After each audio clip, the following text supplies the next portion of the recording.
Evelyn Thompson had always been the kind of woman who gave without expecting much in return. At 68 years old, she lived in a modest two-bedroom house in suburban Seattle, the same one where she'd raised her only daughter, Sarah, after her husband Richard passed away from a heart attack when Sarah was just 12. Evelyn had worked 2 jobs back then, days as a school secretary, nights as a waitress, to keep the roof over their heads and food on the table. She never complained. It was what mothers did. And when Sarah grew up, married Tom, and struggled to start a family, Evelyn stepped up again. It was what grandmothers-to-be did, or so she told herself. The trouble started 5 years ago when Sarah confided in her over coffee one rainy afternoon. "Mom, we've been trying for a baby for 2 years now. The doctors say we need IVF. It's expensive, $15,000 per cycle, and insurance won't cover it." Sarah's eyes had welled up, and Evelyn's heart had broken a little. Tom worked as a mid-level manager at a tech firm, and Sarah was a graphic designer, but Seattle's cost of living was brutal. They rented a small apartment downtown, and their salaries barely stretched to cover the basics, let alone fertility treatments. Without hesitation, Evelyn dipped into her savings, Richard's life insurance money, which she'd guarded like a treasure for her retirement. "I'll cover it," she said, hugging Sarah tight. "Anything for you, sweetheart. Anything for my future grandbaby." That first cycle failed, as did the second. By the third, Evelyn had sold some stocks and taken out a small home equity loan. In total, over $45,000 went toward those treatments, plus another $20,000 in incidentals, groceries when they were short, rent supplements of $800 a month when Tom's job went through a rough patch, even furniture for what would become the nursery. Evelyn ate canned soup and skipped her own doctor visits to make it work. But when the third cycle succeeded and Sarah announced her pregnancy, it all felt worth it. Throughout the 9 months, Evelyn was there for every milestone. She drove Sarah to prenatal appointments, knitted booties and blankets, and hosted a baby shower at her house, spending $1,500 on decorations, food, and gifts. "This little one is going to be so spoiled," she'd laugh, rubbing Sarah's belly. Tom would nod politely, but Evelyn noticed he rarely made eye contact.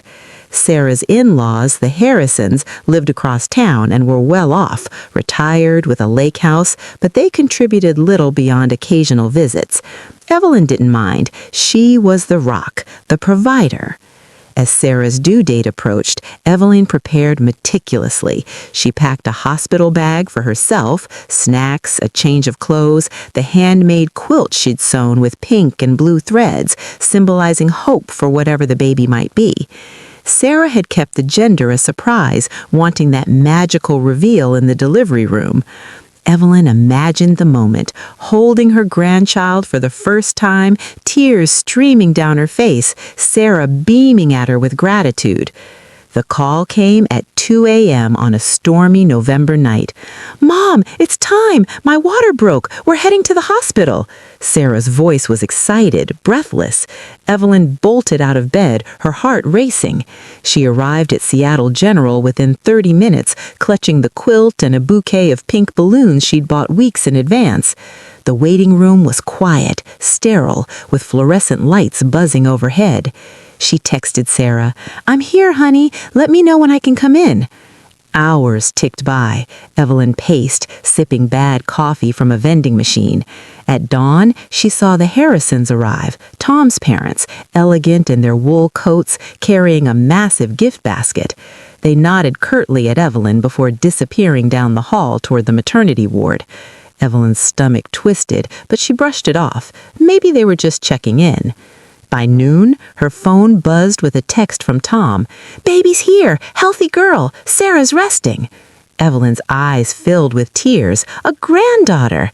She rushed to the nurse's station. "I'm the grandmother, Evelyn Thompson. Can I see them?"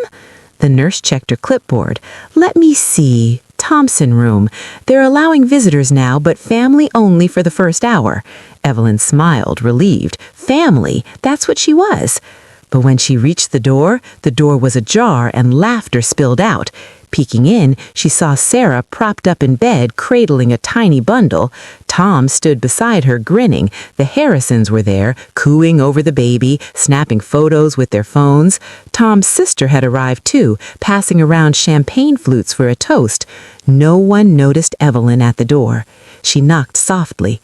"Sarah, it's Mom!" The room fell silent. Sarah looked up, her face paling slightly. "Mom, hi. We're just having a quick family moment. Can you wait in the lobby? We'll call you in soon."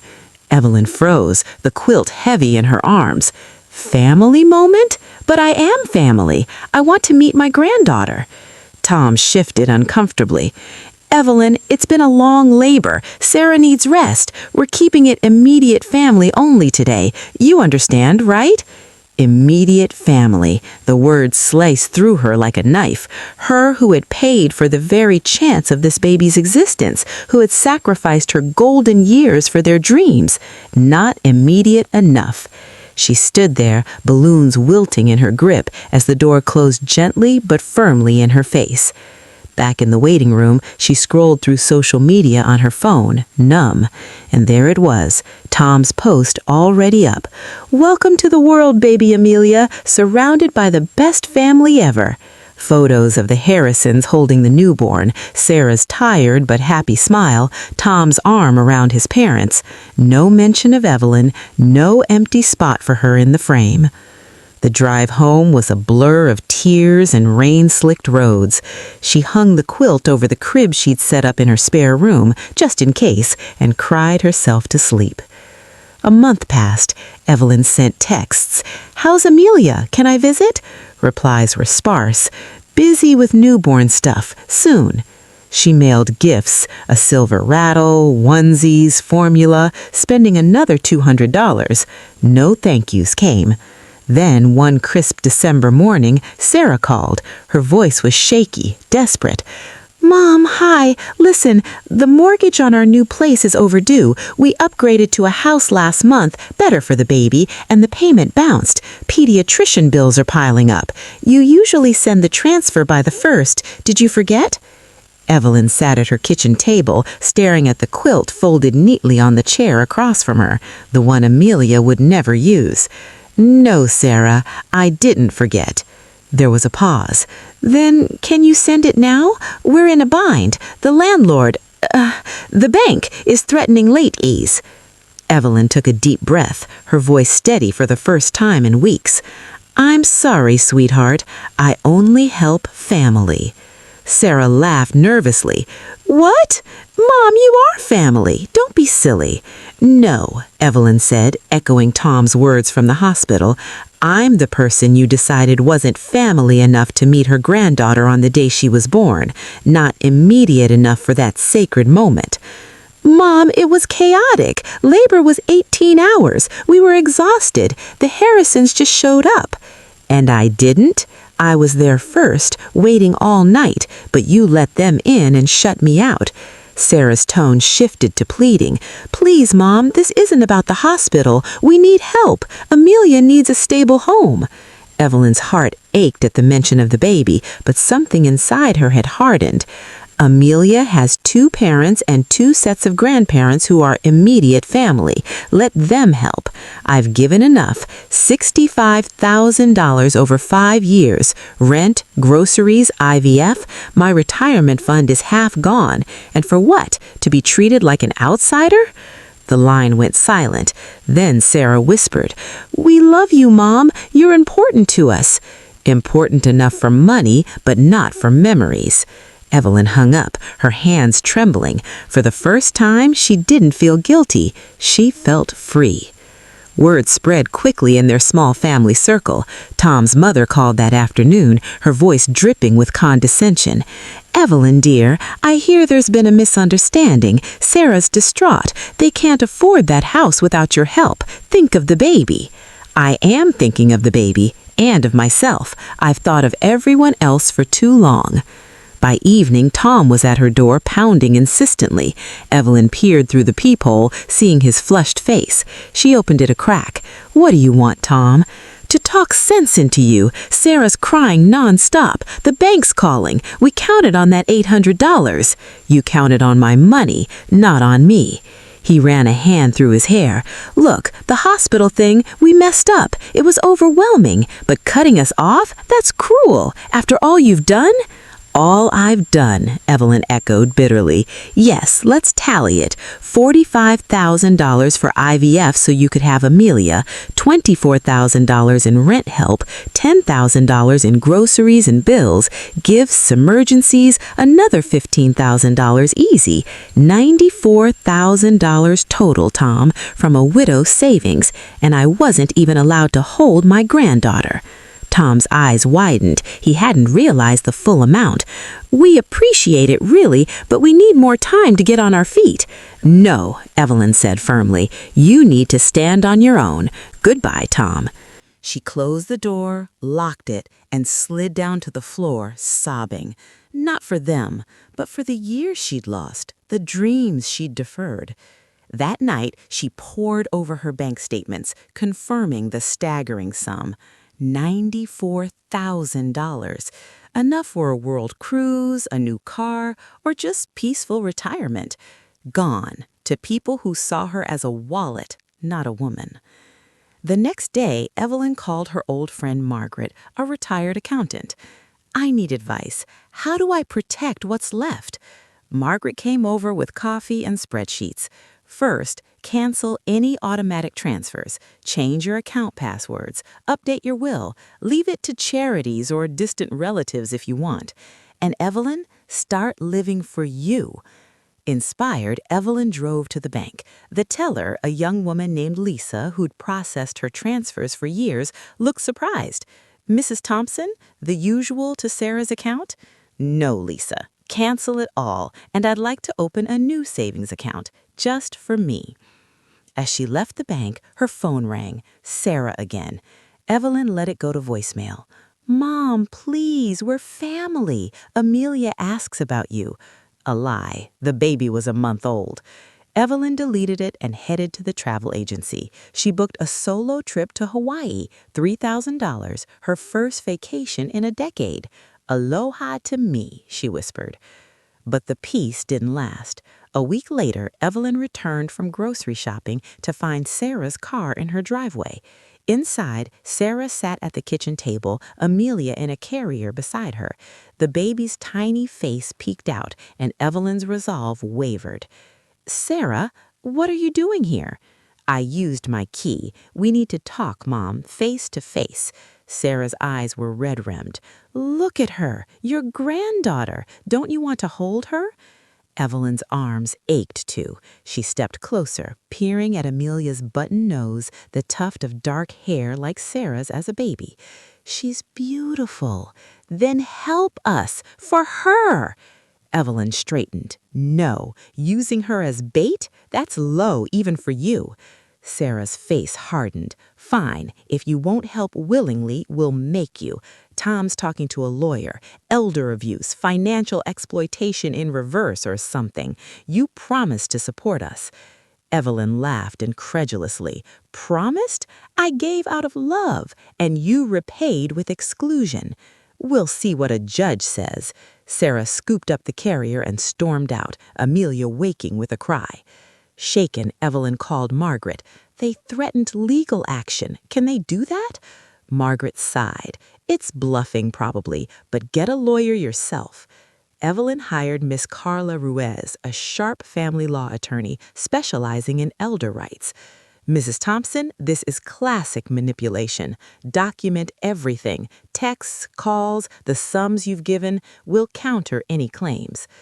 Over the next few weeks, the harassment escalated. Anonymous calls from debt collectors, fabricated, Evelyn learned. Social media posts from Tom when family turns their back, with vague hints. Sarah sent photos of Amelia with captions like, wishing Grandma cared. Evelyn blocked them all. She installed security cameras, $500 well spent, and changed her locks. No more surprise visits. One evening, a process server arrived with papers, a lawsuit for breach of verbal contract and emotional distress. They claimed Evelyn had promised ongoing support in exchange for family inclusion, and her cutoff caused hardship. Miss Ruiz laughed when she read it. Frivolous. We'll bury them in countersuits for harassment. The court date loomed. Evelyn prepared meticulously, gathering bank records, emails, even the hospital visitor logs showing she'd been there first. In therapy, her first ever, $150 a session, she unpacked decades of giving, to Richard, to Sarah, always putting others first. Why did I do it? She asked her therapist, Dr. Lena. Because of fear of abandonment, but you're not alone now. You're choosing yourself. The trial was in a small courtroom downtown. Sarah and Tom sat stiffly, their lawyer a slick young man named Mr. Hale. He painted Evelyn as erratic. Sudden cutoff after years of generosity indicates instability, my client's fear for her well-being, and her daughter's future. Evelyn took the stand, voice steady. I gave $94,000 freely, but when Amelia was born, I was excluded, not family enough. That broke something in me. I realized my love was conditional on my wallet. Cross-examination was brutal. Didn't you promise to help with the house? Mr. Hale pressed. No promises, gifts, and after the betrayal, I chose to stop. Miss Ruiz presented the evidence, spreadsheets of transfers, social media posts proving exclusion, witness statements from neighbors who'd seen Evelyn's devotion. The judge, a stern woman in her 60s, ruled swiftly. No contract exists. Gifts are not obligations. Case dismissed. Plaintiffs to pay court costs. Sarah burst into tears. Tom glared. Evelyn felt nothing, just relief. Outside, Sarah approached. Mom, please, we can fix this. No, Sarah, you fixed it when you shut that door. Evelyn walked away, head high. 6 months later, life bloomed anew. Evelyn sold her house, too many memories, and bought a condo by the lake near Margaret. She volunteered at a women's shelter, teaching financial literacy. Her savings rebuilt, she traveled, Hawaii, then Europe, postcards to no one but herself. Occasionally, she thought of Amelia, a birthday card returned unopened, but Evelyn had photos from her own childhood, reminders that family is chosen, not owed. At 69, Evelyn Thompson was finally, unapologetically, her own immediate family, and that was enough.